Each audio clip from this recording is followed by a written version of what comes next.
Hey, everybody. We just got an email. Our website is subject to clickjacking. I How feel like I how heard something about this. Oh, how how are we who knows what clickjacking is? Is it not trying to be snarky? Is it when you hijack a click so that it does something else? A click event? Yeah, do you know how clickjacking works?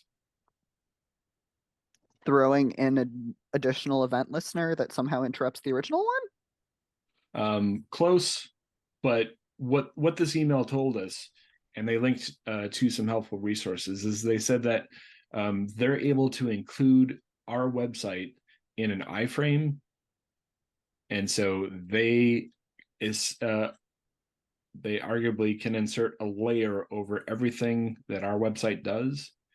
And so when we click, we're actually clicking on an invisible layer that goes to their servers and instead of ours. Right. So they're hijacking the click, they're clickjacking. hmm. Um, who here besides Cody uh, has heard of this before? Is it possible? Is clickjacking possible? Is that what you're asking? Yes, without searching the internet, Max. Yeah, Okay. it's like a modal trap, but you do something bad. Is you uh how do you serve somebody else's how do you serve somebody else's website though, and still, like, my understanding was always that you can't interact with iframes from your own DOM. Well, I was about to say iframe, so here we are.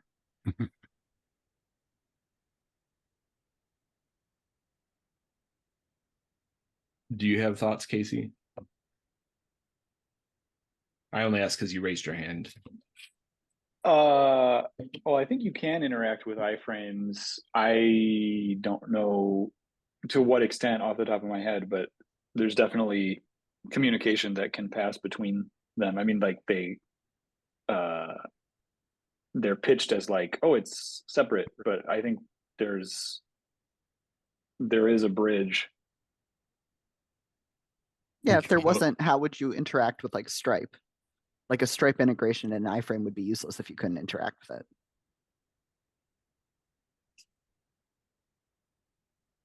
I guess I've usually seen them as like you redirect to them and then they uh I think specifically where my sense of security came from was uh trying many times to interact like with the DOM inside of an iframe and not being Mm. allowed to do that. Jamie, you were Oh, gonna. okay. Like manipulate, you mean, maybe. Hmm. Yeah. I think you can, from the iframe, put invisible elements on top of the iframe that would then intercept, further intercept clicks. Um, where you're So attempting to interact with a website that's been framed. it's I been think it could framed. do. I Say think it's an been iframe framed. will an iframe emit navigation events to its host? To its parent or whoever's including Yeah, it. to its parent. Yeah, yeah. How are they getting the frame But onto our site? Like, That's the I mean, thing, is they're not. Sorry, go ahead, Jonathan. no, finish. Yeah. Yeah, they're not getting it on our site. They are creating, reallyWonderfulCompany.com, and okay, reallyWonderful.com includes an iframe on their site that loads our site. okay, got it. Yeah. And then can't you just like put a, an absolute like a fixed positioned invisible layer that's over the whole Yeah. page and Mhm. whenever you click, Yeah. you're gonna be actually clicking something else. Yep. And so if you manage to line things up just right, and you put a form field where the form field is, and you put a password where the password is, they're going to type in their stuff and hit enter, and you're like, by then you're done, right? Your credentials have been leaked.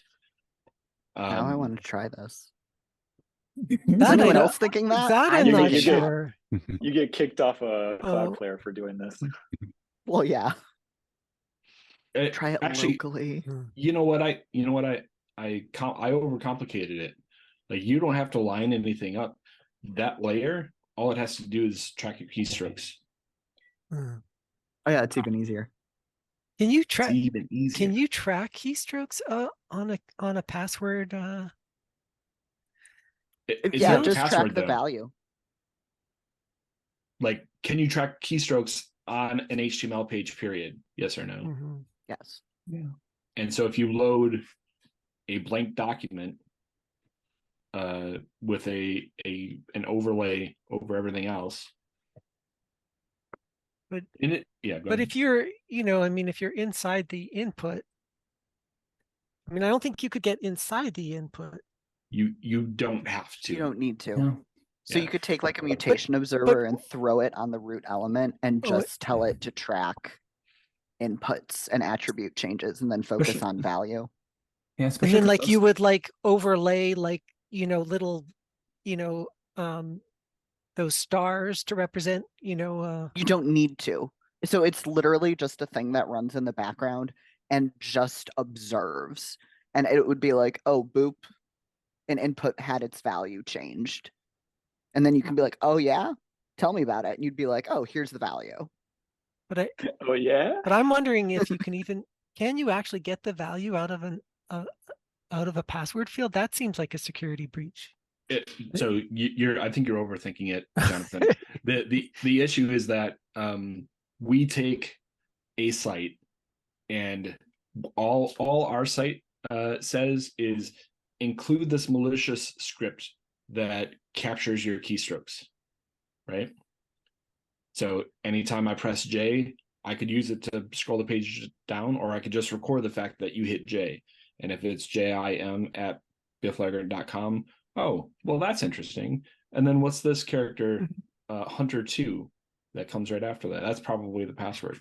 And so what is true is that you show the page below it, and they just click and start typing. And all of those keystrokes, they don't even have to show up in the box.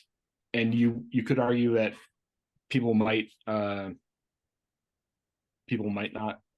go that far, but it is possible. So I jumped right into the email and password, but if you're typing out your credit card number, for example, you might not confirm that it's showing up on the page. It's like, oh, 415 blah blah blah. And so it is an exploit. How effective is it? Great question.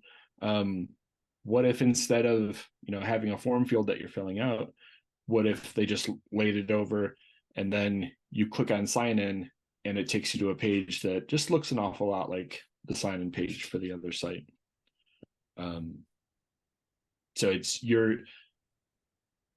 there's this invisible middleman that you're dealing with that somebody else controls. That doesn't sound good, does it? No good. So how do we know? This is what this email is telling us, is that your site is susceptible to clickjacking.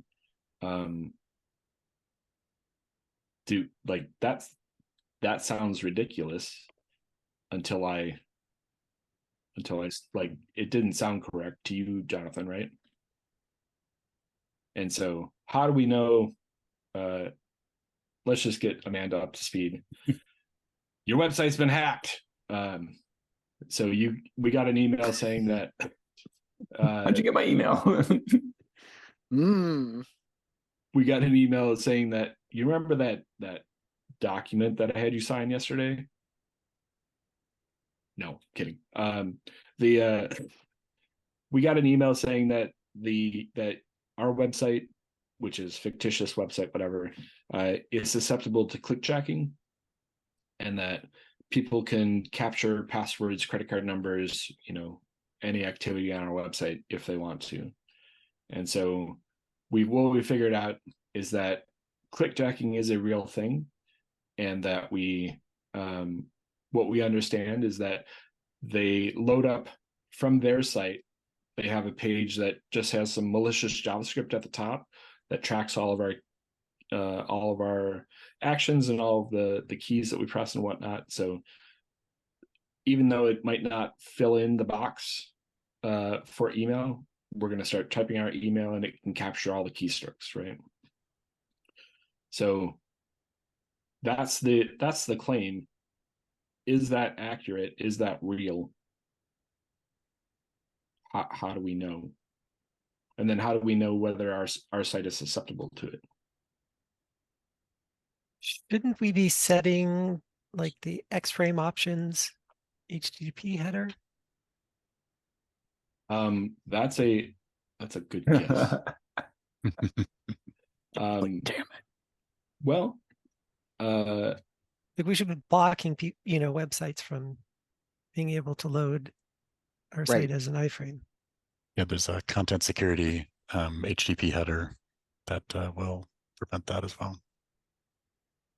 I think there's also like client-side JavaScript that you could embed in your site to try to detect whether or not it's being loaded in a,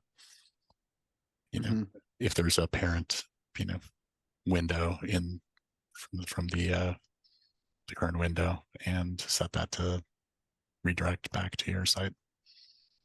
And all of those things are true today.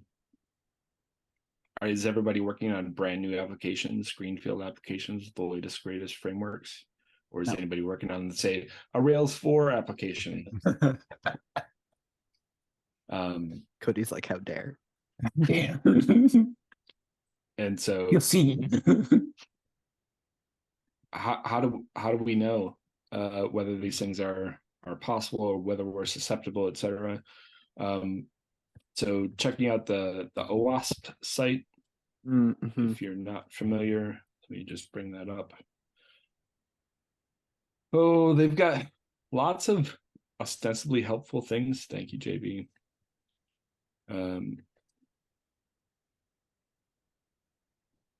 Hey, look at that. So there's this invisible layer that goes over the real. Actually, that's not a great, as far as I understand, that's not a great example. So some white hat tester with a Gmail account emails you and says, hey, your site is broken, it's got a bug. How do you know if that's true? Well, somewhere out here, I'm not going to try and figure it out. Ask them for their documentation. If you're a real developer, so I went through OWASP and I found Zap. Zap is an easy to use integrated penetration testing tool for finding vulnerabilities in web applications. So let's just do an automated scan, and Chris, you got hacked. I don't know if you know that. We're working through We all got hacked. Yeah, collectively we got hacked. I'm just going to use the traditional spider for speed's sake. That's the wrong thing. Software, and then really attack. So it's going through and it's trying a bunch of things that it shouldn't be able to do. And it's pretty quick, but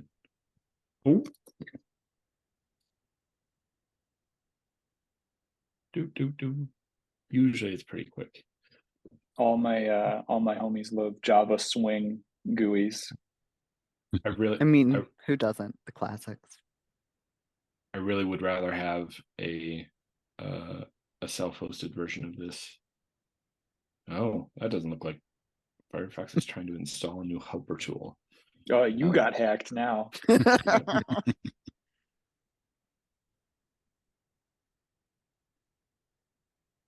It didn't ask me for that last time I ran this.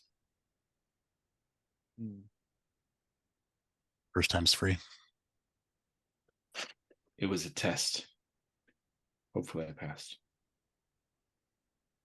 Ooh, 40 alerts. Uh-oh. Seems fine. So missing anti-clickjacking header. I bet if we fix that, it'll help us with clickjacking. Just riffing here, but Now I know Cody's getting worried. Well, Cody's over here being like, oh man, I probably should have pushed that one thing to staging. I mean, I just downloaded this and I'm about to run it on stuff. But we did get a this did give us a valuable training example. All my apes gone.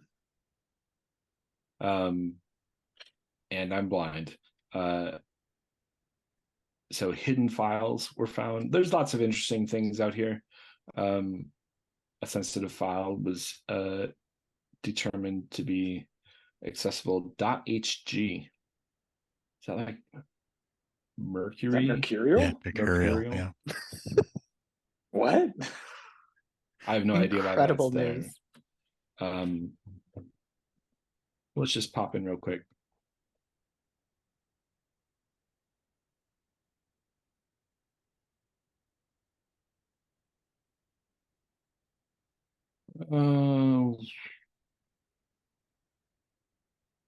Yeah, that's interesting. Also, I just pushed it to staging, and now I'm curious to see what happens. Now I'm curious to see what happens. I think there's a retest here. Might want to give it. Yeah, 1 sec. What did you push to staging? A fix for this. A fix for this. We pushed it to production. I don't know what day that was, Jim. Tuesday, Monday. The X-frame headers and the default config for training tracker, and I didn't push it to staging. And Jim messaged me the next day, Wednesday, being like, "Hey, you probably push that to staging as well." And I was like, "Oh, will do." And then did not will do. But now will did. And The words to live by. and So there's while that's working, X content type options header missing. So we've got another header that we could put in here. It tells us at some level, like this should be set to no sniff. The X content type options, in order to prevent figuring out what how to interpret what was returned and using that against you. A timestamp disclosure. Why is a timestamp disclosure bad?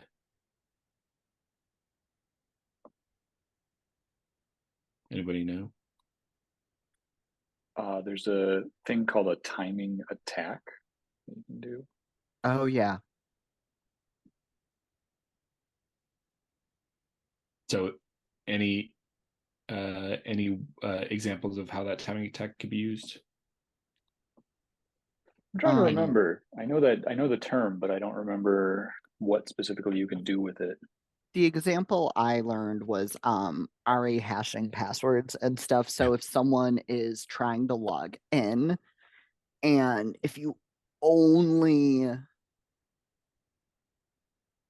have your signups set up such that you only hash if an email is found, and most like hashing libraries and stuff have like a timed no-op thing for this exact purpose, then someone would be able to tell, because you're supposed to basically say your username or password was wrong, not one or the other, so that they can't lower their scope of, oh, I know that's the wrong username. Now I'm narrowing it down. When you send in a username or an email, if you're not doing timing correctly, the timing attack would be, oh, this returned faster, therefore it's not hashing, therefore this is a false email or username. So a lot of libraries have an option where you send it in, and even if it's not found, you call like a no-op function or something that takes a certain amount of time so that it still fills that space, so that it's approximately the same amount of time no matter what. So that a timestamp is essentially useless. But that's why a timestamp is useful. That's right. And you can see the risk here is low because, as you said, these particular attacks, in modern software is thwarted other ways. Now that we know that those things are possible. Cross-domain JavaScript source file inclusion. Only load things from trusted resources. We more or less trust reCAPTCHA, so we're gonna mark this as a false positive. We verified that, etc. So you can go through and figure out which of these things are good or bad, and only spend time addressing the things that we got. Sounds like we are good to go to retest this. So let's try. Is that actually? That's true. That's like maybe no. true. I'm just asking whether I'm just trying to figure out whether or not we're actually doing the thing. Also, I don't know if this is backpedal, but what is this tool? Where are we? I dropped a link to it in the chat. It's thank you. Zap. I downloaded it. It's pretty neat. If it's malware, I'm blaming you, Jim. That's fair. I just want to retest. Why is this so hard?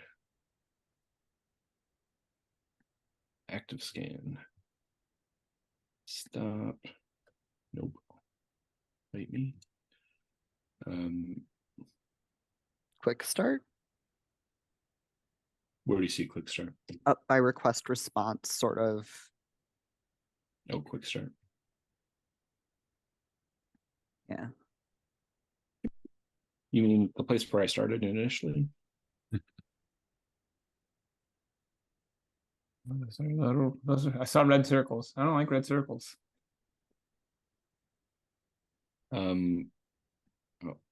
Output active scan. I'm trying to get back to the circles.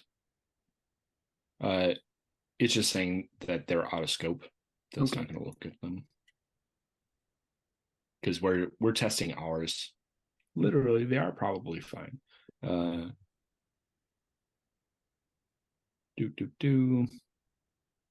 Yeah, we're testing our site, so we don't want to attack the Better Business Bureau, for example. That seems fair. Take them down. I'm going to delete this one.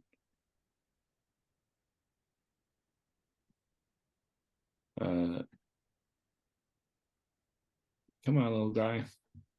I suppose now we won't know whether these things are good or bad. Refresh the alerts tree. That's maybe what I should have done. Active scan. ... Anyway, so we also were able to confirm. Yes, Chris, to answer your question, yes, we used this earlier this week.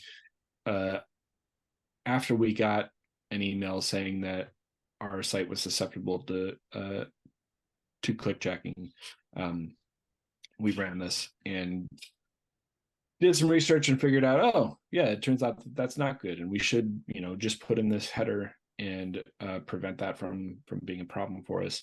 Who is that from? That was going to be my next comment, is that it was from a white hat hacker with a Gmail account that followed up a few days later and said, hey, any updates? Also, will I be getting a bounty for ethically disclosing the fact that your site had clickjacking exposure? Oh boy. What a way to make a living. Well, like a bounty in that, like, you just wanted, do you want to like just be nice and give some money, or was Yeah. If Yep. all they did was say there's a clickjacking, like, so I know a lot of people who actually do this, and if they did not actually provide like a report and stuff, and there is no posted bug bounty program and stuff, that's weird, right? Like usually if someone finds a genuine vulnerability,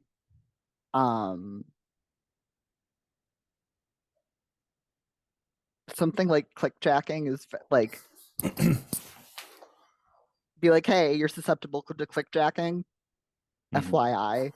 Versus if it's something major, there would be an actual like report. And if it's significant enough, it'll be like, hey, FYI, this is major. By the way, you're gonna disclose some shit. And if not, I will disclose. But like, Yeah. And so the what is true is that we could get a list of like reasonably trafficked websites and just run Zap Proxy and or Zap, and then tell people that their sites are susceptible. Like it is a service, but it's not a service anybody asked for. And in this case, like we're actively working to replace this entire site with a modern version of all the libraries, and so would have been covered in the not too distant future anyhow. Like we would have to have somebody who wanted to take advantage of our site. And honestly, like this was my my suggestion to the site owner was to not address it. Like don't speak with them, just fix the problem and move on. Anyways, that was something interesting that happened this week that I thought would be good to work through. And you know, we don't think about security enough, and I'm curious if we run these on our current projects, you know, are there things that we're not taking into consideration now that maybe we should, etc. Cool. Yeah, I feel like it's always we don't think about it enough, and then I don't know, we all get the email from Rollbar that's like, hey, I all the data got leaked. Sorry guys. From any site that has information, right? Like, Yeah.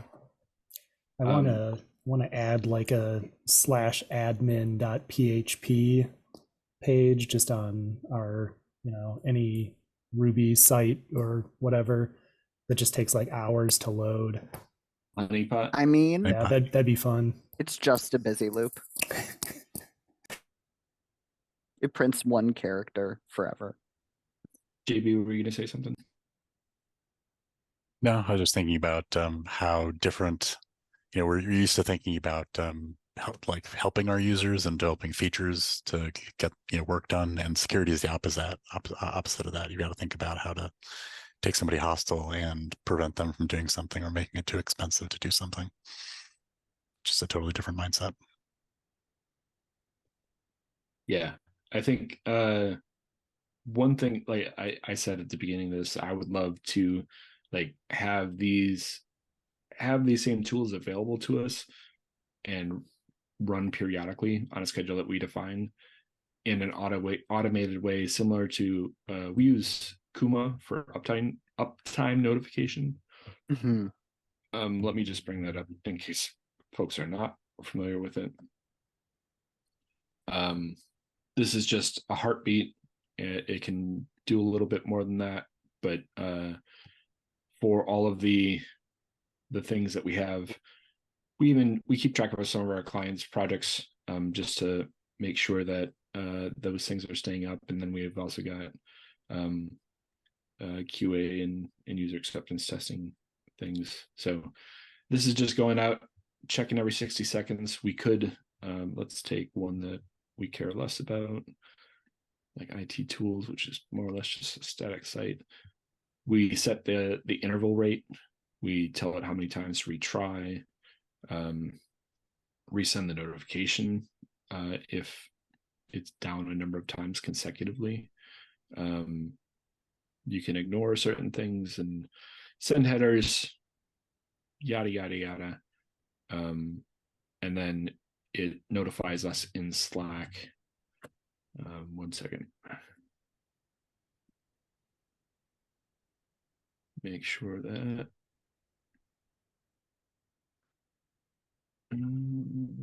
uptime. We've got a notif uptime channel that tells us when things are down. For example, yesterday afternoon, Train Tracker went down, and we also track this. So we track it in multiple Slacks, and so it went down. I restarted the dynos. It came back up, and that kind of tells that whole story. Now I did restart this. Currently, all the self-hosted stuff is running on a mini right here. So I restarted that yesterday, and that's what you're seeing there. But Train Tracker, this is a deploy happening for QA for one of the projects, etc. So yeah. So it would be great if we were able to get some of these tests run at the same time in an architecture like this, so that we would know when they happen. I was like, oh, that's when we introduced this thing, or deploying it for the first time. Oh, that's right, we got to take care of these things.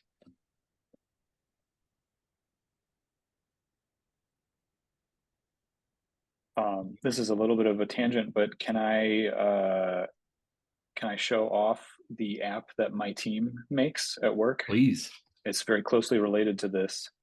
Do you want me to continue recording? Yeah, that'd be, well, actually, no, we should stop, because I'll take you to the stage. Cool. Thanks for that brief commercial interruption. No, that was really interesting. Casey shared a tool that called Attack Analyzer from the company that he works for, that kind of does the opposite. Like, you go and you input a suspicious site, and it will detect within reasonable degrees whether or not you should be suspicious of it. It's really interesting. Sorry, I just cut the fish scale, to great white. From something to lunker is like that's like a big fish, right? I half expected there to be some sort of jam band thing coming out there, but I don't know enough fish. Cool. We've got about 10 minutes left. I don't have anything else on our agenda. I think it could also be interesting, rather, just to hear if other folks have run into security stuff in the wild. Yeah, I actually have fallen for in Adorable Times. I fell for a DocuSign logo. I was on mobile, and it came from somebody in my contacts, and it was somebody that I wasn't entirely expecting a signature request from them, but it wasn't outside the norm either. I think it was our insurance people, ironically enough, and it's no bueno. Can confirm. Yeah, everyone is susceptible to it. You can have an understanding of what the techniques are, and have taken training or whatever, and you still can fall victim to human psychology in a moment when you're distracted or confused or whatever. Absolutely. And this goes back to a topic I've been itching to write about. Like, we always talk about abilities and disabilities as though they're finite or concrete, and if I didn't sleep well last night, or if I've got a screaming kid in the car, or if there are other reasons why I'm distracted, maybe I'm dealing with a personnel issue or what have you, and just really anxious about a payment that hasn't come in. All of those things take cycles away from my ability to make decisions. And so I think we do our users a great disservice when we don't go above and beyond in terms of accessibility and user experience. So that's a thing that I want to spend some more cycles thinking about and eventually writing and talking about. Have you ever known somebody who lost an arm and then regrew it?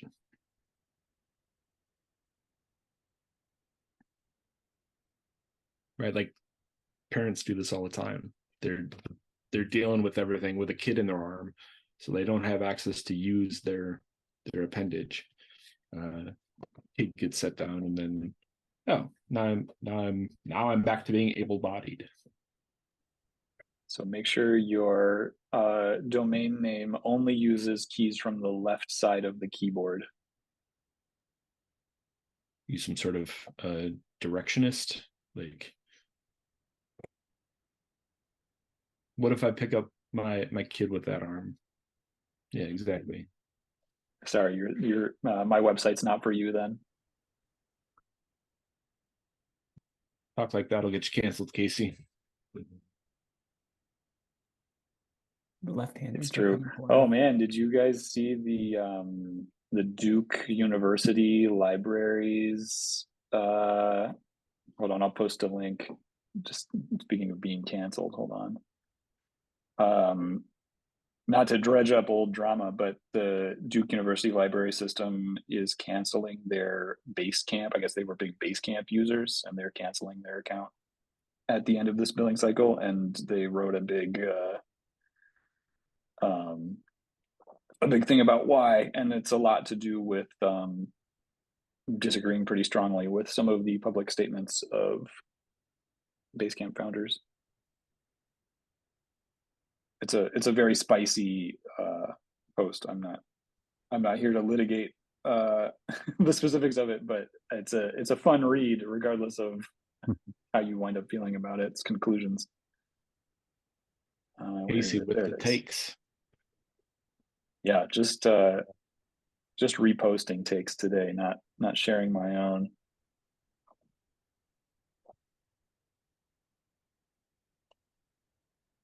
Cool.